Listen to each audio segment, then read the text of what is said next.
Hello friends. Astrology a way to reality channel में एक बार फिर से आप सभी का स्वागत है। दोस्तों, आज हम बात करेंगे कुंडली के एक बड़े राजयोग के बारे में जिसका नाम है गजकेसरी योग। तो गजकेसरी योग ये कब होता है, उसके क्या परिणाम होते हैं, ऐसा योग रखने वाला जातक उसके जीवन में क्या बदलाव होते हैं और कब कब ये योग बनता है और कब नहीं बनता, इन सब के बारे में विस्तृत आज हम चर्चा करेंगे। तो गजकेसरी योग जो होता है वो प्राइमरीली चंद्र और गुरु अगर डिग्री वाइज क्लोज कंजंक्शन में किसी एक स्थान में बैठते हैं, खास करके केंद्र या त्रिकोण में, तो ऐसा गजकेसरी योग काफी प्रभावी होता है। और उस केस में भी कुछ कंडीशंस होती है कि जब गजकेसरी योग नहीं होता है कुंडली में। तो आइए एक सैंपल कुंडली के द्वारा इसको समझने का प्रयत्न करते हैं। तो यह है एक सैंपल कुंडली जिसमें मेष लगन है, यानी कि एसेंडेंट ये नंबर 1 लिखा है, यानी कि मेष लगन की ये कुंडली है। तो इसमें लगन में ही चंद्र और गुरु की युति है। और डिग्री वाइज अगर देखेंगे हम, तो ये चंद्र है 15 डिग्री का और दूसरा है गुरु, वो यहाँ पे कहीं ना कहीं 17 डिग्री का है। तो डिग्री वाइज क्लोज कंजंक्शन में चंद्र और गुरु आ गए हैं। तो यहाँ पे ये गजकेसरी योग काफी अच्छा होगा, काफी अच्छा फल देने वाला होगा, क्योंकि डिग्री वाइज दोनों भी ग्रह युवा होकर वहां पे बैठे हैं। तो जब कभी भी 6 से 23 या 24 डिग्री तक ग्रह होगा तो वो काफी बलवान होगा।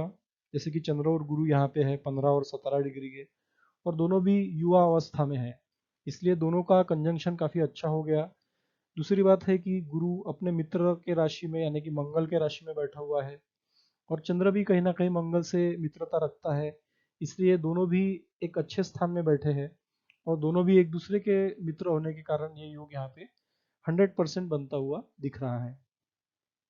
अब बात करेंगे कि अगर चंद्रमा लगन में है और गुरु जो है वो चतुर्थ भाव में है, तो ऐसे केस में भी ये योग बनता है, क्योंकि दोनों भी फिर केंद्र में हो जाते हैं। और चंद्रमा से गुरु जो होगा वो कहीं ना कहीं चतुर्थ होगा। यहाँ पर अगर गुरु यहाँ पे बैठता है, यहाँ पे लगन में नहीं होगा तो चतुर्थ स्थान में होगा गुरु, तो यहाँ पे भी गजकेसरी योग होगा। साथ ही साथ में गुरु अगर सप्तम भाव में है, तो वहाँ पे चंद्रमा गुरु एक दूसरे को देख रहे हैं, तो यहाँ पे भी गजकेसरी योग हो गया। और साथ ही साथ केंद्र में 10वें भाव में अगर गुरु बैठा हुआ है, यानी कि चंद्र से 10वां है गुरु, तो यहाँ पे भी गजकेसरी योग बनता है। लेकिन कंडीशन वही है कि अगर चंद्र की डिग्री जो भी है, तो उसके डिग्री के क्लोज कंजंक्शन में ये गुरु यहाँ पे ये चारों स्थानों में होना चाहिए। तो साथ ही साथ में एक बात और इम्पोर्टेंट है कि लगन के स्वामी के साथ दोनों की मैत्री होनी चाहिए, यानी कि उस लगन के स्वामी के साथ में मैत्री होने के कारण वो कुंडली के लिए दोनों भी ग्रह योग कारक हो जाएंगे। तो उस केस में फिर गजकेसरी योग बनेगा ही बनेगा। लेकिन अगर लग्न के स्वामी के साथ में ये दोनों की भी शत्रुता है, या दोनों में से किसी एक की भी शत्रुता है, और उस केस में ये दोनों ग्रह कुंडली के लिए अच्छे नहीं है, यानी कि योग कारक नहीं है, वो मारक है, तो वो केस में भी गजकेसरी योग नहीं बनेगा। तो ये बात ध्यान देने योग्य है कि डिग्री वाइज क्लोज कंजंक्शन होना चाहिए, और साथ ही साथ में वो कुंडली के लिए दोनों भी योग कारक होने चाहिए, कुंडली के लिए पॉजिटिव होने चाहिए, तभी गजकेसरी योग यहाँ पे हमको बनता हुआ दिखाई देगा। तो ऐसे एक लग्न कौन कौन से है, ऐसा है मेष लगन है, उसके बाद कर्क लगन एक है। कर्क लगन की कुंडली, हालांकि श्री राम जी की कुंडली में ये गजकेसरी योग काफी प्रभावी था, जो कि लगन में 4 नंबर लिखा था, यानी कि कर्क राशि थी। और वहां पे लगन में चंद्र और गुरु एक साथ बैठे थे, जो कि एक प्रभावी गजकेसरी योग बना के वहां पे बैठे थे। तो चंद्र क्या जो कर्क लगन है वो काफी अच्छा लगन है, मेष लगन अच्छा है, सिंह लगन अच्छा है, धनु या मीन लगन भी अच्छे है।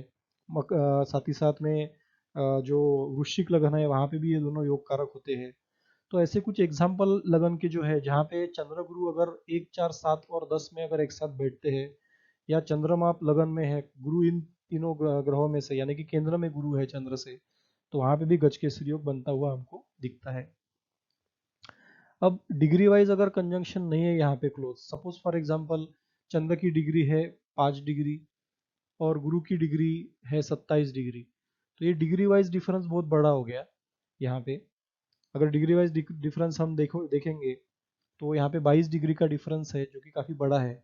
तो इस केस में ये यहाँ पे गजकेसरी योग नहीं बनेगा, क्योंकि काफी सारी कुंडली में हम देखते हैं कि चंद्र गुरु की एक दूसरे के ऊपर दृष्टि होगी, या चंद्र गुरु केंद्र में होंगे, लेकिन डिग्री वाइज अगर वो क्लोज नहीं होंगे तो वो एक दूसरे के ऊपर इम्पैक्ट कैसे डालेंगे। तो इसके लिए डिग्री वाइज क्लोज कंजंक्शन होना बहुत ज़रूरी है, और दोनों का कुंडली के जो लगन के स्वामी है उसके साथ मैत्री होना जरूरी है, जिसके कारण कुंडली के लिए वो दोनों योग कारक ग्रह सिद्ध हो। तो सबसे प्राइमरी कंडीशन गज केसरी योग की यही है। अदरवाइज काफ़ी सारे लोगों की कुंडली में ये योग हमको बनता हुआ दिखता है। अब इसके परिणाम क्या होते हैं। तो चंद्र है तुम्हारा मन, और गुरु है तुम्हारा नॉलेज, गुरु है ज्ञान, गुरु है किसी ऐसे विद्वानों से संगति की जो तुम्हें अध्यात्म की ओर लेके जाए, और चंद्र यानी कि इमोशंस को भी सिद्ध करते हैं। तो ऐसा इंसान इमोशनली काफ़ी प्रभावी होगा जिसके कुंडली में गज केसरी योग बनता हो। ऐसा इंसान बहुत नॉलेजेबल होगा, और गुरु और चंद्र की महादशा उसके लिए काफ़ी मान सम्मान देने वाली होगी, काफ़ी ख्याति देने वाली होगी। ऐसा इंसान जीवन में जो भी कार्य करेगा उसमें वो सफलता प्राप्त करेगा। साथ ही साथ में धन धान्य की उसके लाइफ में कमी नहीं होगी, और ऐश्वर्य से संपन्न ऐसा जातक पुत्रवान होगा, और जो सच्चरित्र स्त्रीवान भी वो होगा, क्योंकि गुरु और चंद्र कहीं ना कहीं फीमेल को संबोधित करते हैं, और गुरु जो है वो इंसान के कर्मों को भी कहीं ना कहीं रिप्रेजेंट करता है। तो अच्छे कर्म करके उससे इंसान को सब कुछ मिल सकता है। तो इस प्रकार से वैभवशाली और सुखों से परिपूर्ण ऐसा जातक वहाँ पे होता है। तो गजकेसरी योग के बारे में आज हमने जाना कि गजकेसरी योग कब बनता है, उसके परिणाम क्या क्या होते हैं, और गजकेसरी योग कब नहीं बनता ये भी हमने देखा। तो आशा करते हैं कि ये वीडियो आपको अच्छा लगा होगा। तो वीडियो आपको अगर अच्छा लगे तो लाइक करना ना भूलिए, और हमारे चैनल को ज़्यादा से ज़्यादा आप सब्सक्राइब करते रहिए, ताकि काफ़ी सारे लोग इसमें से सीख सके।